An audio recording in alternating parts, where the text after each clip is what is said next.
makers and market movers. This is The Pulse with Francine Lacqua. Well, good morning, everyone, and happy Monday. Welcome to The Pulse. I'm Francine Lacqua here in London with the conversations that matter, and here's what's coming up on today's program.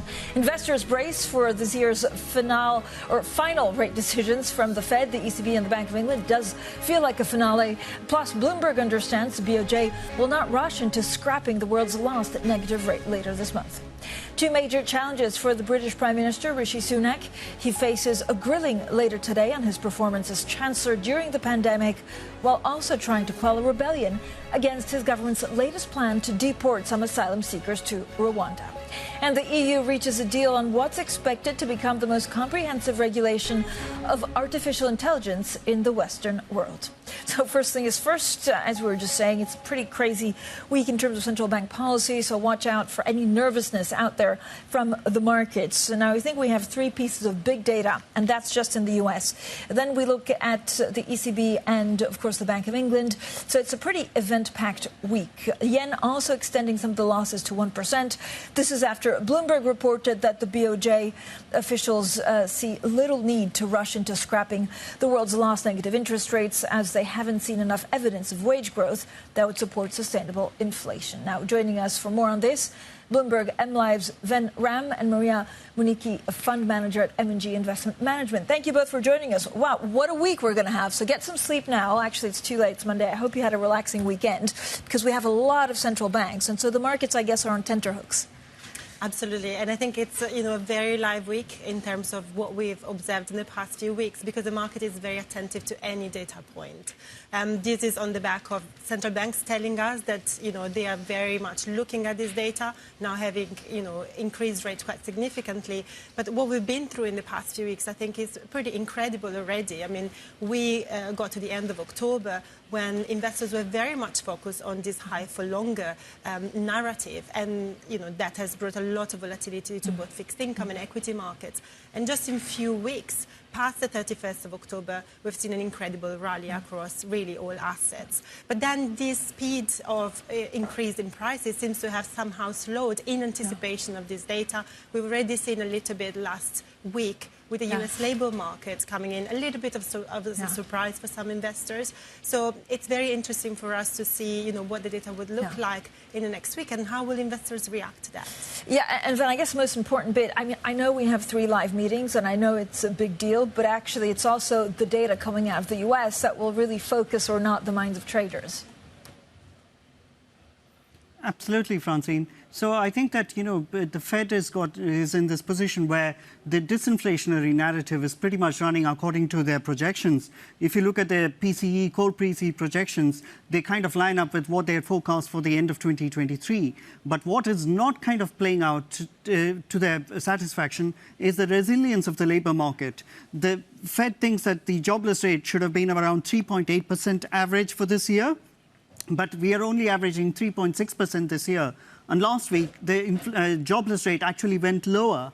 That means that the labor market is continuing to be resilient, and to bring that labor market into balance is going to be the Fed's focus. And therefore, they are unlikely to say, we sanction 2 or more rate cuts next year. They're not going to do that. They're going to push back on that notion. And that is what is going to weigh on the markets this week. Yeah, but Maria, I mean, a lot of central banks have been pushing back all the time on this because market expectations are really getting ahead of it. So what does it mean for portfolio building on when you're expecting the Fed to cut rates?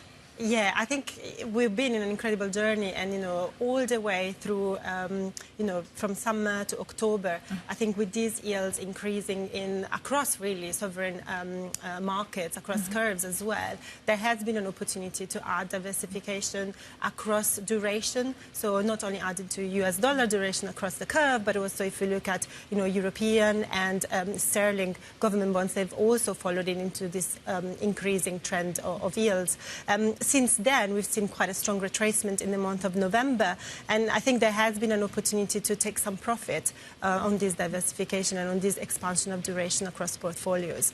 At the same time, I think, there are some vulnerabilities right now, given how fast prices have moved across sovereign curves in just the past few weeks, how much sentiment has shifted, how much more interest rate cuts we have now priced in for next year. There is a bit of vulnerability there to these yields. However, if we expand the time horizon a little bit, in a medium-term sense, if you are expecting some slowing in the growth pattern, I think there is some value there also from a diversification standpoint. So I think it's important to be able to play these markets both in a tactical way, so in a shorter-term view, as well as in a medium to longer-term view, recognizing that there is more value overall in fixed income now than there has been for a long time.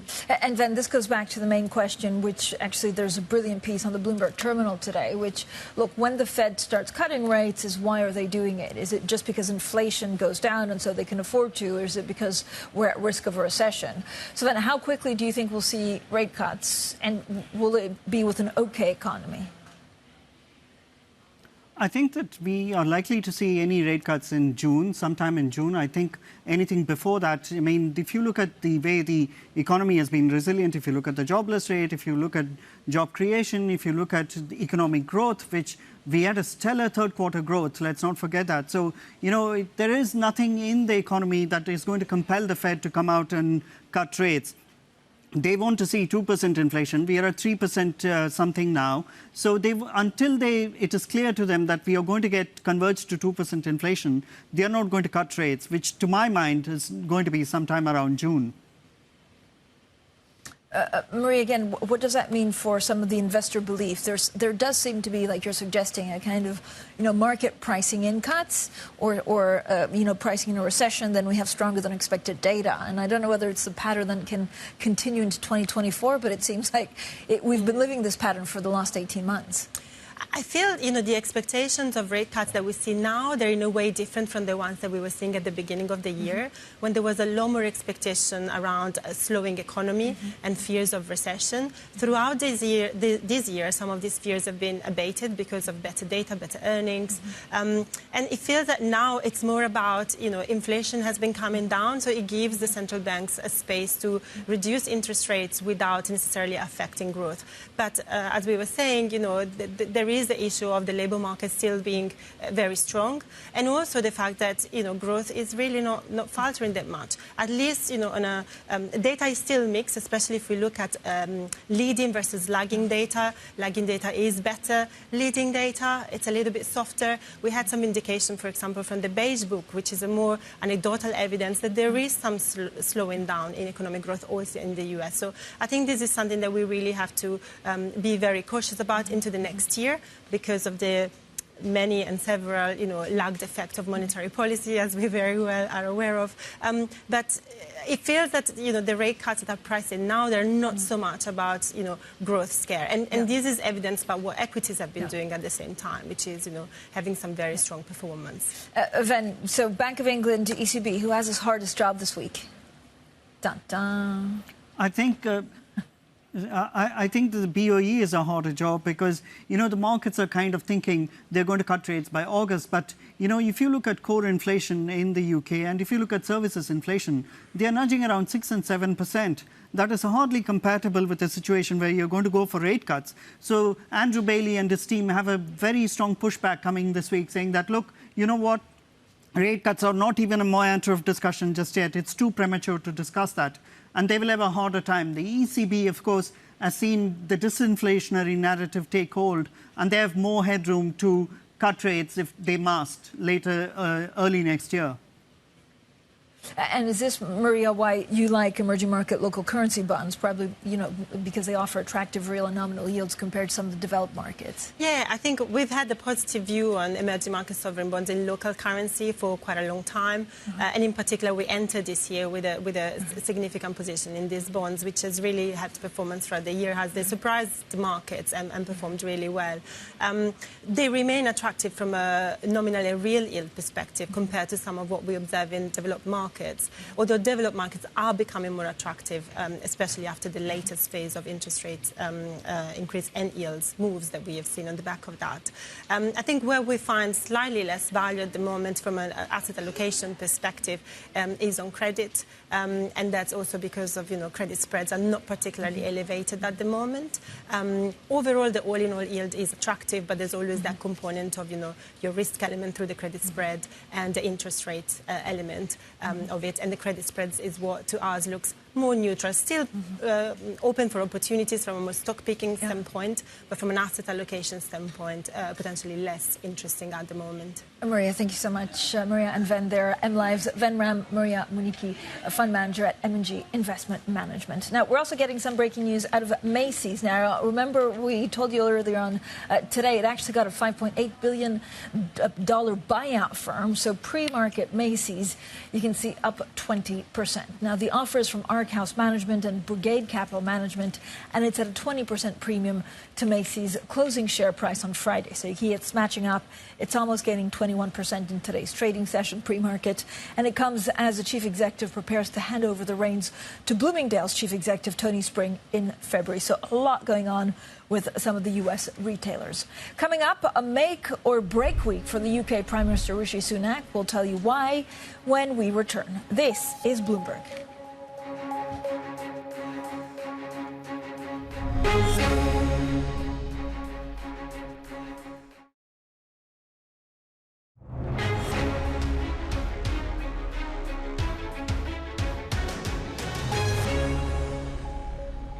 The conversations that matter, the insights you need. This is The Pulse, and I'm Francine Lacqua here in London. Now, Germany's ruling coalition will reconvene budget talks today as they struggle to plug the €17 billion gap. The Chancellor, Olaf Scholz, told fellow Social Democrats over the weekend that he's confident a deal can be reached in, quote, very difficult negotiations. Now, for more, let's get to Olli Kruk, Bloomberg's Germany correspondent, who's in Berlin. So, Olli, we were all kind of waited for, we're trying to figure out whether they can actually muddle through. What is the Chancellor's message to his party? So, of course, he had the party congress of his party, the conference that really sets out the agenda for the party over the next 2 years, which will be the last one that they have before the election in 2025. And it goes in the midst of this crisis, which has really hijacked the whole conversations. But he really laid out three things. And first of all, that the welfare state will not be dismantled as a result of the budget talks. The second, Germany will be an unflinching supporter of Ukraine militarily, financially. Even if other countries step back, he was saying that Germany is going to step in. And then the third, of course, is modernizing the economy, dealing with the climate crisis and the energy transition and all the fears of deindustrialization. The problem for Scholz is that all three of these priorities cost a lot of money, and that is something that the German government is rather short on. So, of course, the debt brake came up. Many in the party want to see, almost all in the party want to see reform of the debt brake. Many of them want to see it suspended again next year to deal with this crisis, and many of them want to get rid of it entirely, which, of course, as we know, is very difficult given that it's in the Constitution. So, Olli, is the budget crisis any closer to actually being resolved? Well, that sort of depends. It depends how you feel about what Scholz said about it over the weekend. He says it's not unsolvable, which does not exactly strike, a huge amount of optimism. But basically, he went straight from the party congress into negotiations again yesterday. They continue today. They haven't got there yet. And it's one of these things, one of these classic European things, whereas nothing is resolved until everything is resolved. And he's got coalition partners that, in addition to his big ambitions, have their own big ambitions. The Greens need a lot of money for subsidies for the energy transition. And the FDP, they're going to stand in the way of anything like tax hikes, which of course would raise revenue. The question is, could they, for example, there's $17 billion missing. Could the $8 billion that goes to Ukraine, could they suspend the debt brake and call a crisis there temporarily? That would fill part of it. But again, the negotiations are very heated. And if this goes very, very badly, and this is not the best case, this could bring down the government. And this is why this is such a delicate negotiation. It certainly is. Olli, thank you so much, Germany correspondent in Berlin, Oliver Crook. Now, it's a dangerous week for the UK Prime Minister Rishi Sunak due to face a grilling from Britain's COVID inquiry over decisions he took during the pandemic when he was Chancellor. Now, at the same time, Sunak is trying to quell a rebellion within his own Conservative Party over his latest push to deport asylum seekers to Rwanda. Well, let's discuss all of this with Lizzie Burden, our UK correspondent. So, Lizzie, first of all, good morning. Sunak also appears today in front of the COVID inquiry. What can we actually expect from this? Well, just what he wanted when he wanted to warn warm up for the Rwanda plan vote tomorrow. He's going to have to talk about Eat Out to Help Out, which you remember was this programme to try to subsidise meals so that people get back eating out at restaurants, boost hospitality. Now, the danger for Rishi Sunak is that he's tarred with the same brush as his former boss Boris Johnson, and already the accusations are swirling that he's Dr. Death, that he cared more about the economy than the health of people, that this helped to spread the virus. The former Health Secretary Matt Hancock called it the Eat Out to Help Get the Virus About scheme. So ultimately it comes down to a question about Rishi Sunak's judgment, and when he's so far behind Labour in the polls, it's not something that he wants to happen. Yeah, and he also has a major test on immigration tomorrow to see whether actually he has his party behind him. Yeah, and as you say, he's got rebellions potentially from both the right and the centre on this. You've already seen the question posed to him repeatedly about whether this is going to be a back me or sack me moment, a la John Major. And over the weekend, Michael Gove, the Levelling Up Secretary, said that Sunak isn't planning to call an election if this vote goes south. But look, he's already lost a key ally in the Immigration Minister Robert Jenrick over this, because Jenrick says these rules don't go far enough to deter illegal migrants. The irony is, our reporting shows this wasn't even Sunak's brainchild. He wasn't even behind this idea in the first place, and yet now it's one of the key policies in his top 5 priorities, and it could be his downfall. But because he feels he needs to deliver, actually, to make a difference to the polls. Exactly. And this is an issue that the Conservative Party at least thinks that really matters to voters. But today you're expecting to have meetings of both the European Research Group of Eurosceptic MPs, but also the One Nation Conference of more moderate MPs. And so it's a difficult one in terms of the vote, because if you've got 100 MPs on both sides, the numbers are Sunak needs to get below 56 abstentions or 28 votes against. So we'll have to see how persuasive the whips have been over the weekend. And David Cameron, the new Foreign Secretary, has been out to bat trying to get people behind the Prime Minister's plan. Lizzie, thank you so much. Lizzie Burden there, our UK correspondent, with the very latest on the Prime Minister. Now, we'll have plenty more, of course, throughout the day on this, as the COVID inquiry also starts. Coming up, Russia's Vladimir Putin speaks with the Israeli Prime Minister Benjamin Netanyahu. We'll bring you the top lines from that call and the latest on the Israel-Hamas conflict. That's next, and this is Bloomberg.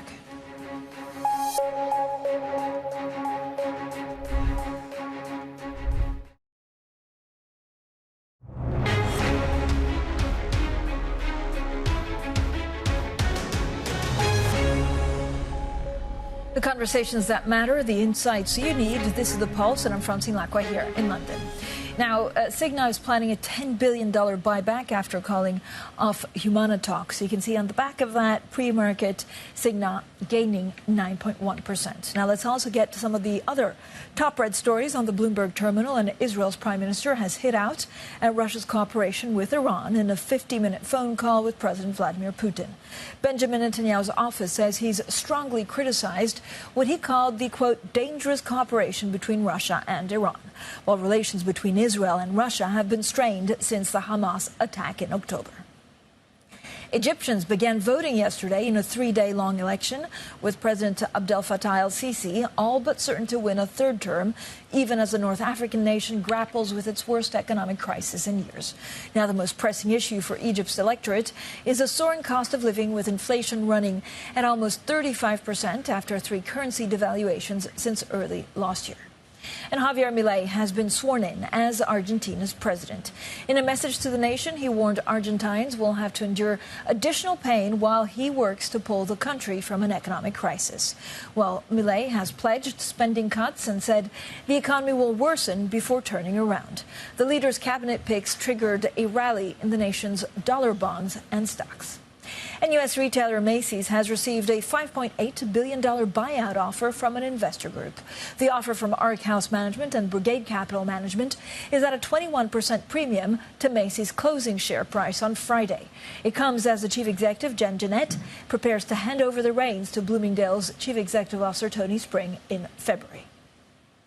Now, the uproar over the handling of anti-Semitism at some of the U.S.'s most elite universities continues to grow, with Harvard's president, Claudine Gay, facing mounting pressures in the wake of Saturday's resignation by University of Pennsylvania President Liz Magill.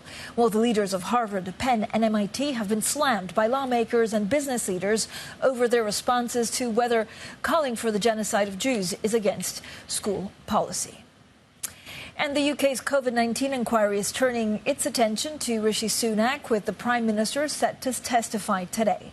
A key question will be whether the then-Chancellor's plan to shore up the hospitality sector during the pandemic may have spread more disease. Now, Rishi Sunak's Eat Out to Help Out scheme attempted to get people back out and spending money during the summer of 2020.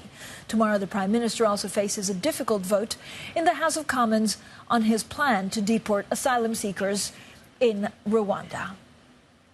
Now, Macy's is jumping some 19% after the company got a $5.8 billion buyout offer. Now, the offer from Ark House Management and Brigade Capital Management is at a 21% premium to Macy's closing share price on Friday. Again, it comes as the chief executive prepares to hand over the reins. So we'll have plenty more, of course, on that throughout the day. Coming up, with global growth expected to slow, we'll discuss the outlook for refinancing and deals with Joseph Oughourlian, the chairman and managing partner at Amber Capital. A lot of talk, of course, is on central banks. We have a pretty event-packed week. We have central banks from the Fed, BOE, and ECB meeting this week. This is Bloomberg.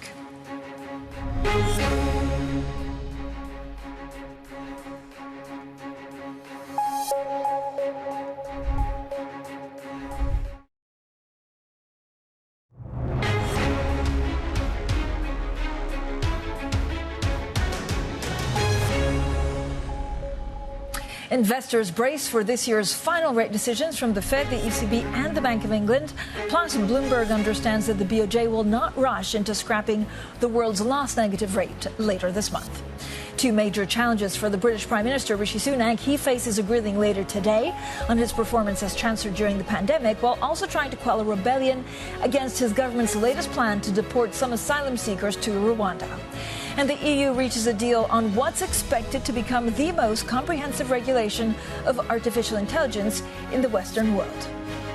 So good morning, everyone, and welcome to The Pulse. Happy Monday. I have to say, a lot of traders and investors need to brace themselves for what is going to be a crazy busy week. I'm Francine Lacqua here in London. So the global economy is set for its slowest growth since the dot-com bubble burst, apart from the crisis years of 2009 and 2020. That's at least according to Bloomberg Economics, which expects the world's GDP to grow 2.7% next year from 3.1% this year. Now, it's also forecasting a shallow recession in the U.S. from now until early next year. Let's discuss what this all means for refinancing and deals with Joseph Oughourlian, chairman and managing partner at Amber Capital. Joseph, as always, thank you so much for coming on. You give us a good perspective on actually where you find value, what kind of deals you're after, and where you see the fault lines.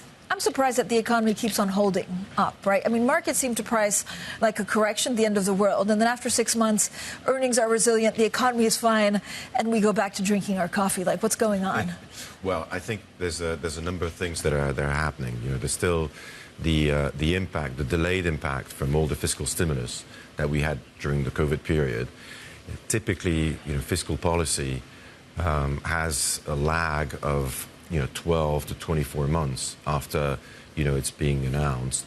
So you're still seeing some of that impact, hit the economy. You also have, the consumer and the corporates to some extent that have sort of piled up a lot of cash, that have delevered during that period, and their balance sheets, in many cases are very resilient.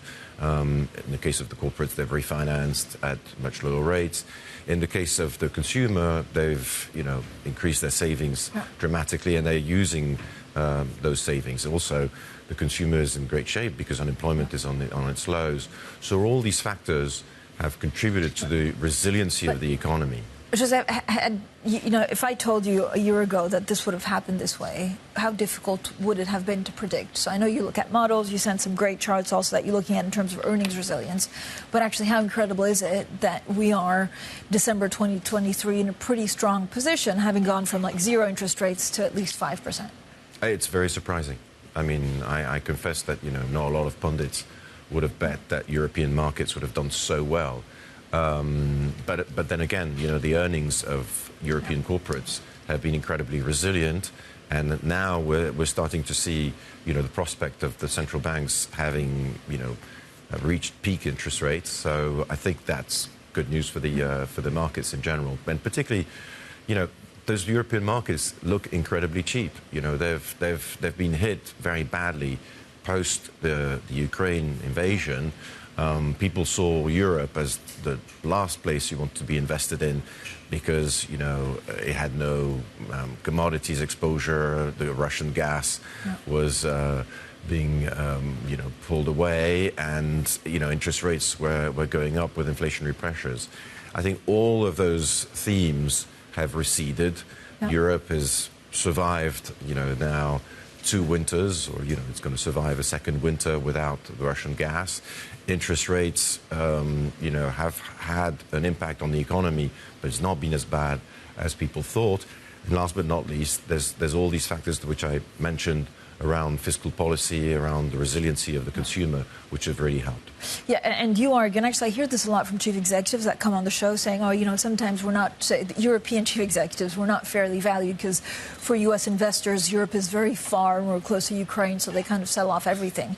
And I don't know whether you see any truth in that, but you also argue that basically, if you look at the best earnings revision globally last year, Europe's at the front. So, are you expecting stock prices to follow that? I think so. I think you're gonna have a switch from growth to value stocks. That will help European stocks typically because Europe is seen as more of a value market than the US, which is more sort of tech led. But I mean, technology has outperformed so much for so long that certainly the one benefit of interest rates going up is that it should favor, it should put more, shed some good light on value names. So where do you want to be invested in Europe? And is it, companies or sectors that also have exposure to China and other emerging markets? Well, we like Southern Europe because Southern Europe is less exposed to China. Because Southern Europe is more exposed to all those consumer trends which I've mentioned, and because Southern Europe is very cheap. We're also like, a number of value sectors, like, financials, both banks and insurers, look very interesting. They look very cheap, and they're really pricing a recession scenario, which we don't really see, or deep recession, which we don't really see at this point. There's probably going to be a slowdown. That will lead, the central banks to decrease interest rates. But, some of those cyclical names, in Europe are being priced, like there's going to be, Armageddon tomorrow. And I think that's excessive. So, again, why are banks so cheap? And I know a lot of the reasons behind it is we don't understand actually how they'll grow, how they make money, like the business models. And a lot of them in Europe have been put into question. Look, I think that's a sector that's been out of favor for such a long time, and I think that there's been this massive increases in earnings with interest rates having gone up, and the market is sort of staying on the fence, sort of saying, okay, I'll reprice you some, but I won't give you a multiple re-rating. So really, all that you've seen with the performance of the financial stocks is really due to their earnings.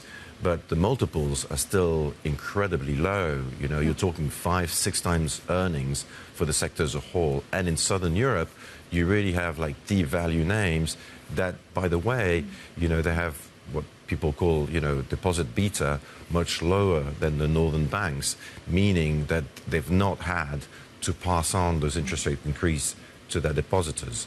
And that means that they've been able to sort of, see extra profits for longer. So are you expecting, corporate deals also to step up? I mean, this is one of the big questions. Actually, we don't know what private markets do, and that could also impact. There's a mismatch between also in the public markets, what people want to sell for and actually the buyers, I guess, how much they're prepared to acquire it for. That's absolutely right. I think, during those periods, especially since the Ukraine war started, I think a number of transactions have been put on hold. And they've been put on hold because, the sellers still wanted to hanging on to the prices that they saw recently, and then the buyers were sort of saying, well, hang on a second, I need to understand, what's in store. And with the resiliency of the economy, the belief that there's going to be a soft landing, and also, I'm not sure when central banks are going to be cutting rates, but it seems now, consensus that interest rates have peaked, both short-term and long-term, and that gives some kind of visibility. That gives you, something to hold on when you're sort of working on valuations of companies. But Joseph, what do you say to people that push back? And I know the U.S. is not a beacon of stability politically, but when people look at Europe and say, look, there's so many different countries, look at what happened in the Netherlands, look at the budget talks in Germany, look at some of the pushback in Italy, that it's difficult to navigate because you have a lot of political uncertainty. I think you've got a lot of political uncertainty pretty much everywhere in the world. I think you've seen some pretty extreme moves in politics, and that includes the U.S. What you've also seen in Europe, and that's been very positive for European markets, is that even politicians that look fairly extremists, like Mrs. Meloni when she got into power, they very quickly changed their tone. Milei, I think you were talking about Milei. And the fact that ever since he got elected, he sort of changed his tone, and he's become a bit more moderate. He needs to implement radical changes in Argentina if they want to get out of their predicament. But what you're seeing with a lot of those politicians is that to get elected, they tend to go towards extremes. But when they get into power, it's a different story. What do you make of the UK right now? I don't know whether you're looking at possible investments. UK looks incredibly attractive as a value proposition. There's still enormous challenges since Brexit. Inflation is higher than in the rest of Europe. The central bank doesn't seem to have things pretty much under control. And so we're more on the fence with the UK market than we would be for the rest of continental Europe.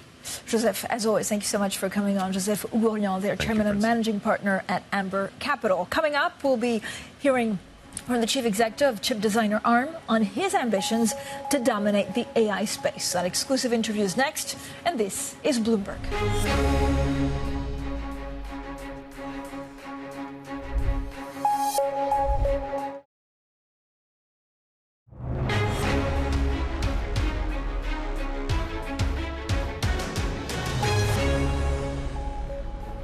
ARM chief executive Rene Haas says tech firms with exposure to China run a very fine line these days. Now, he spoke exclusively with Bloomberg's Tom McKenzie on how the chip designer is navigating the geopolitical tensions surrounding the sector. We've been public now for a few months. Yeah. So I would say I feel like the eyes are upon me a little bit more than they were prior. But on the other hand, I try to think about it in terms of the future of ARM is really not measured in what we are today. It's what we're going to be in a few years. I spend most of my time thinking about where ARM's going to be 3 years from now, 5 years from now. So on one level, yes, it's changed because the eyes are on us. We're a public company. We have to meet our expectations. We have to do exactly what we say we're going to do.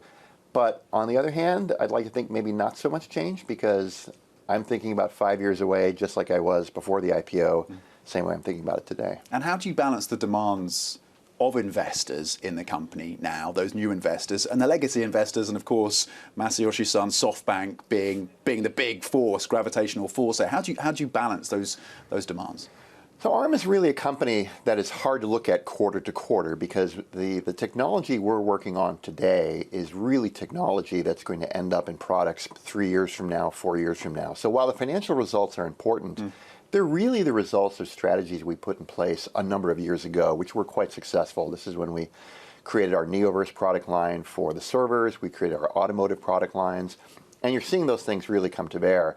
So for us, what we try to do is just make sure that the investors understand that while the near-term results are very important, it's really also important to really think about the long term and where we're going directionally. ARM was set up in the 1990s. You've been the building blocks of our digital globe, digital world, digital economy since then.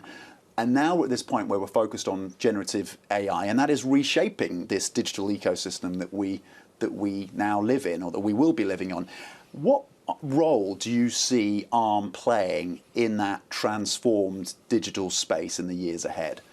Yeah, so ARM in the 30 plus years has just been foundational to computing in a way that no other computer architecture before it, and I dare say after it, has been. 70% of the world's population touches ARM today in some way. We were well known for smartphones, and before that, non-smartphones, feature phones, if you will. The ARM of today is not only much more diversified around, as I mentioned before, data centers, automotive, IoT, but now as AI and AI workloads are finding their way into every single application, whether it's your thermostat or your data center, ARM will be there.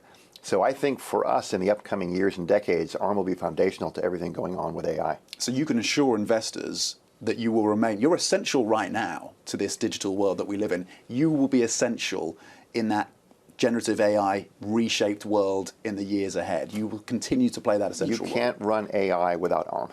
It's foundational. And AI is going to find its way into every single electronics device that we use. Again, whether it's the smallest device in your home or the largest data center that sits out in the wild. Every AI executive that I speak to, whether it's DeepMind or Cohere or Inflection or others, say the scramble for compute is front and center, along with the fight for talent. How do you see that fight for compute going forward? I do think for the next number of years, we are going to see a increasing demand for more and more compute. Now, I think what's also going to drive is a high degree of need for power efficiency, because these data centers require hundreds of watts, megawatts, up to the gigawatts of type of energy. We don't produce that much energy as a planet. We are having limitations relative to fossil fuels, limitations to sustainable. So a rush to get to power efficiency around these compute models is going to be very, very significant. That's great for ARM, because the DNA of our company is around power efficiency. Well, that was the ARM chief executive, Rene Haas, speaking exclusively with Bloomberg's Tom McKenzie. Now, sticking with AI, and the European Union has reached a hard-fought deal on how to regulate artificial intelligence this weekend. It's poised to become the most comprehensive regulation of AI in the Western world. Now, for more, let's bring in Bloomberg's Aggie Cantrell in Berlin. Aggie, good morning. So what's the significance of this deal? Yes, Francine. So this is something that the EU has had in the works since 2021. And then, of course, this year, with all the new developments in the AI space, it has become front and center for a lot of companies, what they're focusing on. And after 37 hours of negotiations last week, they finally hashed out a deal. Some things that were particularly interested in it was that there was a real tension, especially with France and Germany as nation states being concerned about how this regulation might limit their own AI startups, their own efforts to develop AI. And it was about trying to strike that balance between regulating this technology and not limiting innovation. And something else that I thought was interesting is that part of the real high-risk options for AI, like, for instance, biometric data, facial scanning, and the like, that was something the European Parliament last spring had actually rejected and said that this shouldn't be permitted, live face scanning technology. But this time around, the nation states got their way a little bit to have a compromise which said essentially that that sort of technology could be used for national security purposes. Aggie, so what will this mean for the likes of ChatGPT, but also Google's Bard? Yes, so that's the real focus, Francine. Of course, there are these high-risk elements to AI, and of course, there are these biometric data and collection that is part of that. But the real focus of this AI Act was what this is going to mean for those huge AI models like the likes of ChatGPT and Bard. And so the conversation there was really about transparency, about making sure that they have policies in place for the acceptable use of their technology, and also have some seriously detailed summaries about how they are able to train those models, what data they're using, and also how they're respecting copyright law around that. These are huge issues that aren't really tackled yet when it comes to how companies like OpenAI are developing their ChatGPT models and other large language models. That this is a real concern for a lot of people who own the copyright, or there are concerns around what data, what potentially personal data is being used to train those models. So this might be a real heavy lift for companies like OpenAI to make sure that they adhere to it. And also the fines, if you don't, are pretty significant. 35 million euros for violations, or 7% of the company's global turnover. Aggie, thank you so much for that great reporting. Aggie Cantrell, there, Bloomberg's tech reporter in Berlin. Coming up, Volodymyr Zelensky heads to Washington. This as the U.S. President Joe Biden's request for more military aid hits a snag in Congress. We'll bring you the very latest, and this is Bloomberg.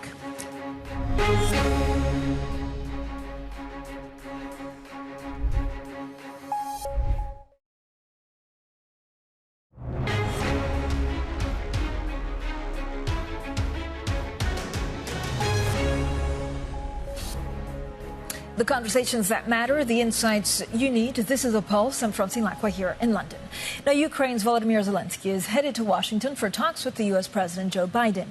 Kyiv is facing a second winter of war amid uncertainty over continuing aid for the country from Western allies. Now, for more, let's bring in our very own Maria Tadeo, Bloomberg's Europe correspondent, who's in Brussels. Zelensky, Maria, is doubling down on diplomatic efforts. What is he actually hoping to achieve? Yes, he is, Francine, and it's been a while since we last saw President Zelensky really hit the road. He was yesterday in Argentina. He was invited by the newly elected Argentine president. We know he met with a number of Latin American leaders, and today he heads over to the United States. Tomorrow he will speak with President Biden, but most crucially, too, we believe he will also address a number of U.S. lawmakers making the case for funding for Ukraine. This has become, obviously, the biggest concern for the Ukrainian government. By now, it's clear that this issue has become a political football in the U.S. It has been incredibly politicized over the past few weeks, and now it is connected to whether or not there's more money and funds that would go into the U.S. border security. So that has become very connected with the national politics. For Zelensky now, this is about reinstating his message that he needs the Biden doctrine to work, that Ukraine will now head into another year of war, most likely, and the funding, the weapons, and any support they can get from the U.S. administration is crucial. If not, the country, quote, could be in mortal danger. That is on one side when it comes to the funding, and the other one, again, is the political message. The Ukrainians, Francine, they're very aware that Ukraine, as a story, perhaps, has been sidelined by some of the geopolitical events. It is palpable they're not the center of the geopolitical action, and they want to re-inject momentum into their own struggles. So funding, as you say, is becoming a sticking point everywhere, also in Europe. So where are we on that?